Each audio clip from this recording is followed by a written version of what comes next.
Hey guys, today we are shifting gears to Formula One ahead of the Formula One season. I'm recording this long in advance. The date of recording this, we just finally got the last of the 10 Formula One liveries for 2023. And I figured we would go through, just because there's only 10, it's going to be very brief, but a tier list ranking of what I think of the 2023 liveries for each team. We're just going to rank them on a tier list of S to F. Some of the tiers might not actually have any cars on them just because we're kind of short for material here. But we'll start with Aston Martin this year. Aston Martin didn't really change much. And let me see if I can pull up Aston Martin 2023 livery. They didn't change much from last year. They're sticking with the green that they've had since they changed over to Aston Martin from, what were they previously, Racing Point.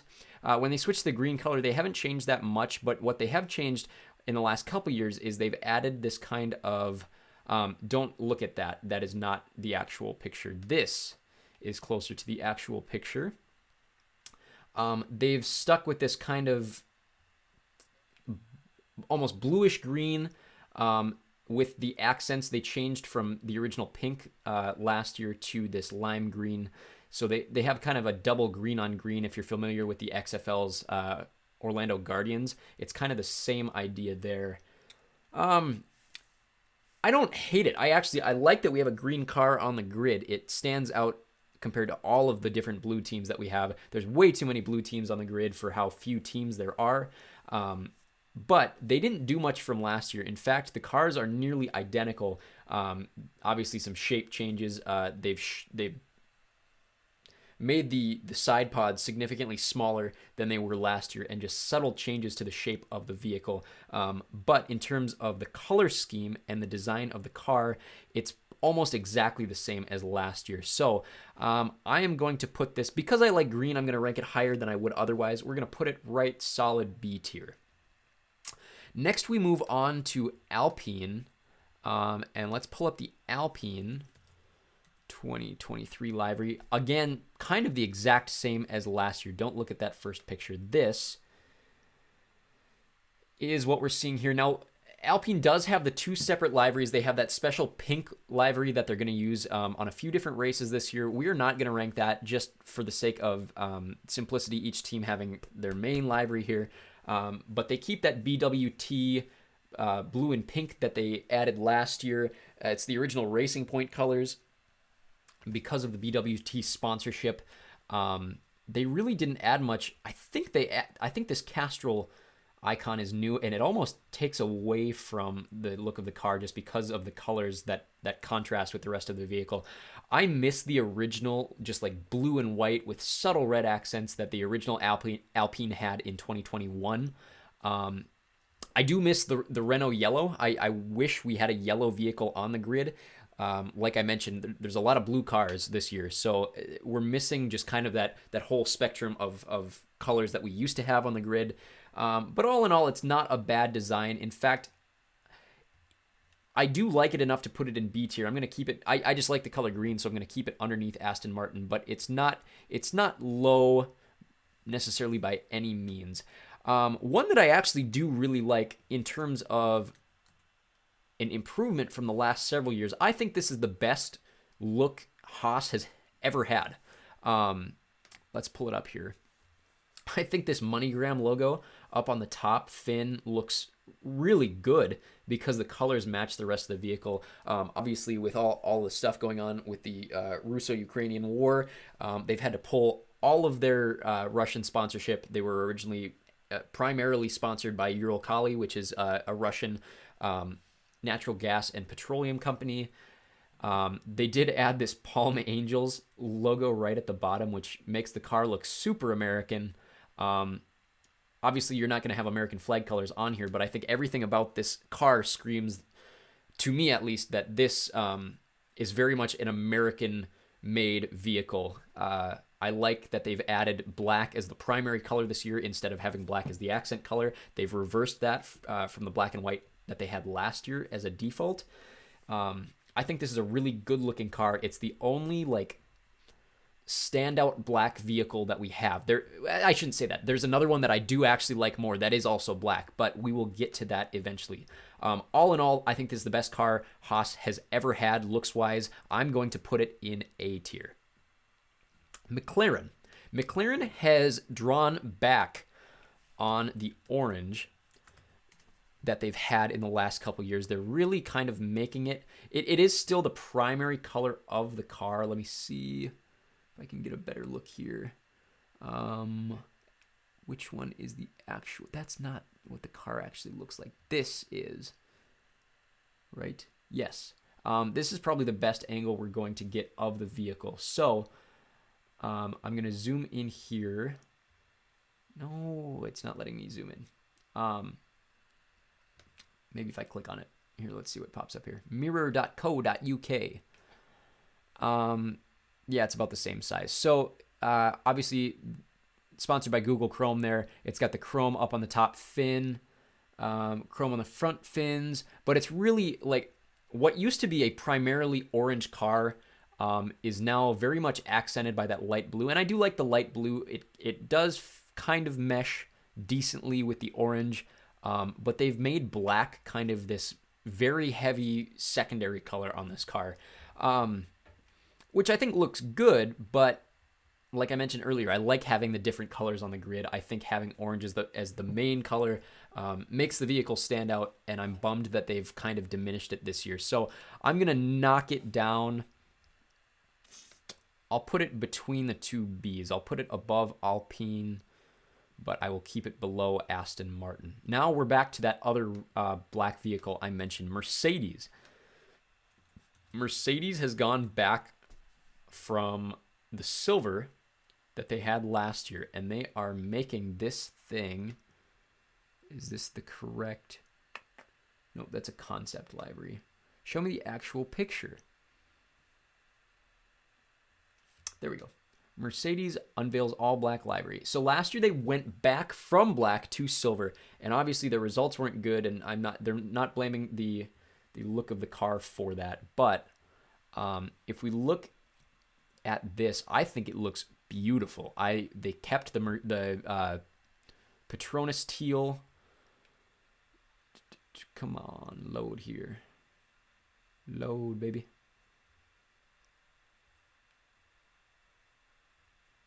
I don't know how much luck we're going to have. But they've added these subtle, like, it's the Mercedes kind of triangle chevron pattern in the top here. The only thing I don't like about this vehicle is the inside of the front wings and the top of the fan are red. And I don't think that looks good with the teal. But I do like all of the teal accents on the vehicle with the black as the primary. I think this is the best car we have this year, to be honest with you. The only thing that would make it better for me is taking the red off of it. But all in all, I think it looks way better than their vehicle last year.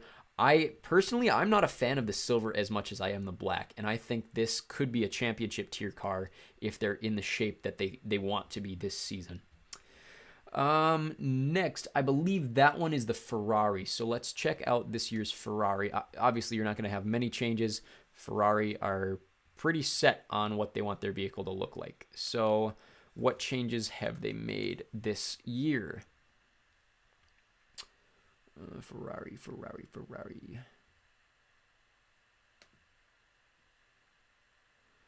Here we go. So they've returned to kind of this black top angle. They've reduced the look of yellow on the car, so it's really just red and black, but they've kept the red that I liked from last year. Previously to last year, the red was almost too dark, and especially when you add the black, it's almost like you have a maroon against black, and it doesn't look very good. So they've come back to this just solid Ferrari, like strawberry red, which, you know, accents something like the Ray-Ban logo. The Shell logo really pops out, especially the fact that they've diminished other yellows and oranges on the car. I don't think this is a bad-looking vehicle at all. I really like the contrast between the red and the black.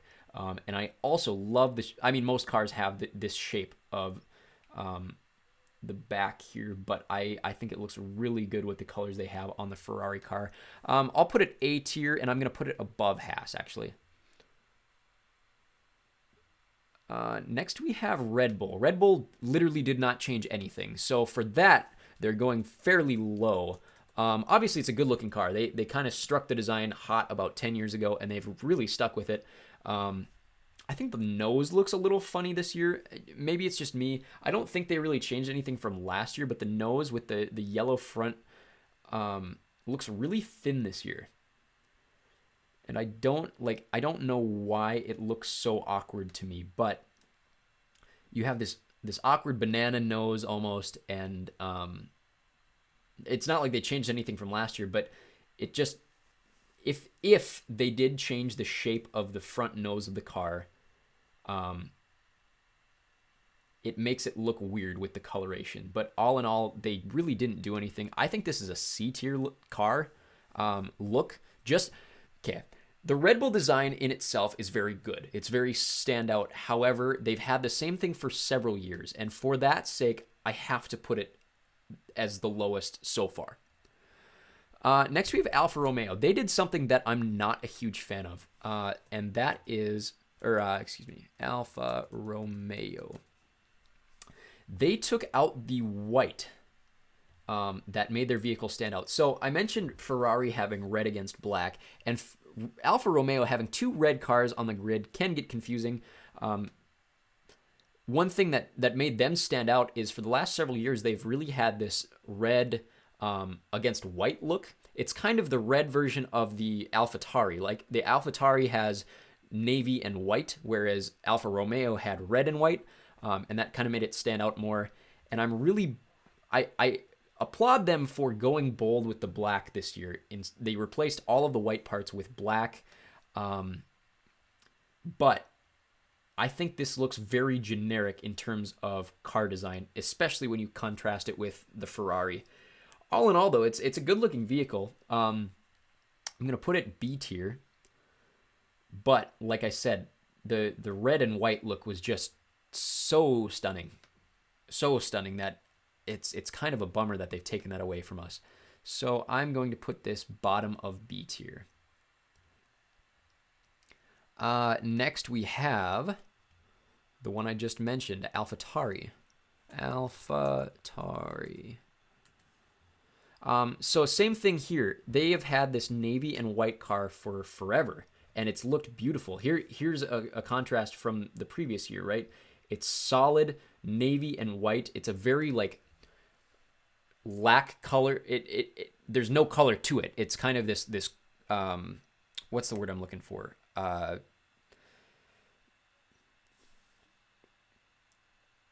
Monochrome. Thank you. Look that they've been going with for years, and it looks really sharp, especially the white from above when it's on the track. This year, though, they have added something that I'm not a huge fan of. They've added all of these red accents with the Orlen sponsorship, and I think it takes away from the overall look of the vehicle. I think it has kind of this American, or obviously plenty of countries have red, white, and blue flags, but almost this look that doesn't make it stand out anymore. It's got too much going on now that they've added the red. It was so perfect in its simplicity that I think they've diminished that with the red. Another huge knock for me is this orange Flex Rocks logo on the side of the front wing. I think the orange especially, it's not as noticeable as the red, obviously, but it definitely takes away from the overall feel of the car. This one, I'm tempted to put this bottom of C tier, and I think it's good enough to go in C tier. It's not quite D tier, but I really don't like what they've done with the car. And then last but not least, Williams. As much as I hate the fact that every team has almost every other team has a blue car this year, I like that Williams has switched to a double blue scheme, and I think this year they've added a dark enough blue that makes the car really pop. Right? So you basically have three different colors of blue here, and I keep zooming in and it's not working. So if you have it on your own screen, like the base of the vehicle, the floor of the vehicle is all like this dark black, blue, navy. And then the main color of the vehicle is kind of this royal blue. And then they have this cross-hatched, like electric blue going on throughout the vehicle. And I think it looks really sharp, especially this year. Something they did this year makes the vehicle stand out. The orange accent on the top of the fan. I don't think it detracts from anything. It's not even that noticeable, especially when you compare it with the colors on the tires. Like it just kind of fits. And so for this one, I'm going to put this one in A tier. And I'm actually going to put it the top of A tier. I really do like this Williams car this year. So we have all 10 ranked now. All of them are above D tier. I think all of them are average looking vehicles. I'm not disappointed by anything this year. But from bottom to top, in C tier, we have the AlphaTauri. I just don't like that they've added the red. I think it takes away from the original look of the vehicle. Red Bull, top of C tier. They just have no points for creativity anymore. It's been the same livery for about 10 years. Bottom of B tier, we have Alfa Romeo. I don't like that they switched the white with the black. I think the car looked better with the simple red and white look. Middle of B tier, we have Alpine. They didn't do anything from last year. It's really the same car, and I think there's too many blue vehicles on the grid. McLaren, it's still a good-looking vehicle. I like the orange, but they've taken away orange as just kind of the main vehicle color. They've added a little too much black for my liking, but it's still not a bad-looking vehicle. And then top of B tier, I love the color green, and I like that they switched the accent color to lime from the original kind of reddish pink. And I think it's a good-looking vehicle. Just low points for originality there. A tier, bottom of A tier, we have Haas. This is the best car Haas has ever looked, in my opinion, with the black as the primary color. Ferrari is solid. They figured out their main red color that they need to go with to contrast with the black accents. Top of A tier, I really like the different blues in the Williams car. It stands out even amongst all of the other blue vehicles on the grid. And top of the list, S tier, I love what Mercedes has done with the vehicle this year. I think the teal accents with the overall black look on the car and just the subtle silver accents make the vehicle stand out so much more than any other. So those are my rankings. Let me know what you would rank all 10 liveries in the comment section below. Otherwise, we will see you here Monday for a Formula One live stream. Feel free to like, share, subscribe. There will be more Formula One content on the channel leading up to Monday. But otherwise, we will see you very, very soon.